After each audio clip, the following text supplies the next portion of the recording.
All right, welcome everyone to this daily sidereal forecast for Thursday, June 11th. My name is Athen. So we've got those sextiles from early in the week starting to come down. They're starting to recede here. That's going to be mostly the Sun sextiling Uranus today and Mercury sextiling Venus, who is, of course, still retrograde. So that energy is starting to die down a little bit. But still, I would say for most of the day, opportunities to continue to mix things up, express ourselves, and try some things new and out of the ordinary, which has been this Uranus energy. And here with Venus, with Mercury retrograde, perhaps learning about relationships, learning more about relationships and values and the things we really enjoy out of life, which is, of course, Venus, but also because we've got all this energy right now in Taurus. And this is, this is the big picture here. We had the new moon here in Taurus, a lot of these things relating to Earth and everything that comes from Earth. It's finances, it's material, it's everything, it's our sensual pleasures, everything relating to the physical realm. So that energy we are coming down into now, into the balsamic phase of this lunar cycle where the energies will start to recede. And I think we'll start to feel that today,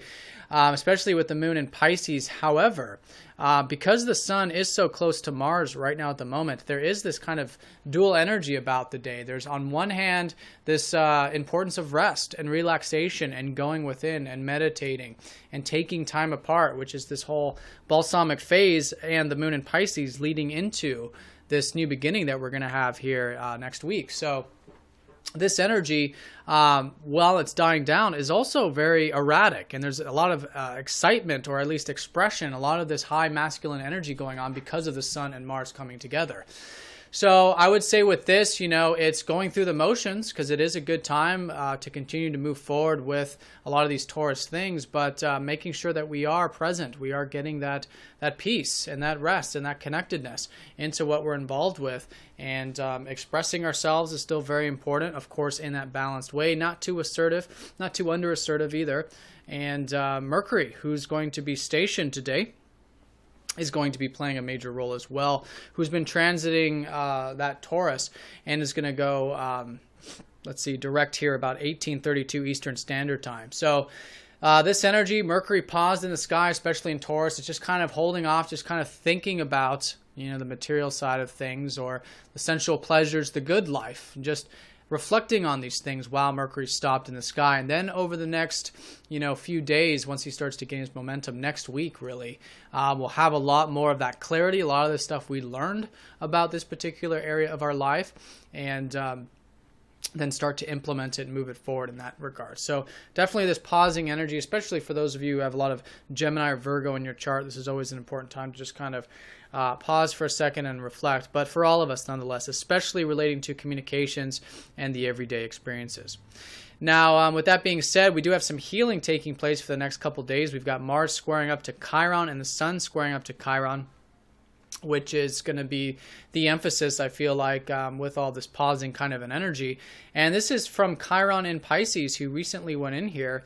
And this has been showing us that there is some healing that we're all due for in the spiritual side of things, or with the connectedness to God or the universe, however you see that. So connecting to that, I think today is going to take that extra conscious effort, probably because of all this extra energy and things going on today.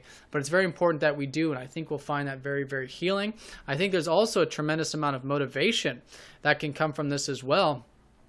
As you can see, Mars going up to Chiron, it's almost like, having that connection to all that is, we can start to gain a newfound sense of prana, of energy, of life force, of determination, of motivation. But in order to have this motivation, it's very important that we do tap into that Pisces energy. Otherwise, they can feel like they're clashing. What we want to do is we want to bring those energies together. And this is very much what it's looking like with the transit of the moon, too, is while things are busy and there's a lot of assertiveness, perhaps, remembering to bring extra conscious attention to the tranquil and spiritual side of things. And that'll be an energy also that we'll start to feel with the Sun relating to our self-expression as well. But that'll be mostly tomorrow. Now, just to kind of recap what's going on with this energy on a secondary level, we've got the moon squaring up to Pluto. So bringing some conscious awareness to change and being open to change will be very important today. Some opportunities can come in today to expand our horizons and maybe to express ourselves even more with Jupiter and Leo. We've got a conjunction with Uranus today, so really emphasizing that Uranus energy. I would say mix things up, and being yourself is a great way of looking at this in the balanced way, of course. And then we're in this balsamic phase. So the opportunity from, this lunar cycle will be through that rest and relaxation. I think through that we can unlock, like I was saying, this newfound sense of motivation and drive, which we can also find very healing. So all in all, I think Mercury retrograde station going direct today is going to be the highlight. Things pause for a second, everything relating to the day-to-day stuff, especially the Tauran things. Still excitement in the air, still a lot of change and a lot of passion with that Mars and Sun in particular. And with the moon in Pisces, just remembering to connect and be here now. All right, so I hope you guys have a nice day. If you have any questions, please let me know, and I'll talk to you all tomorrow. Take care.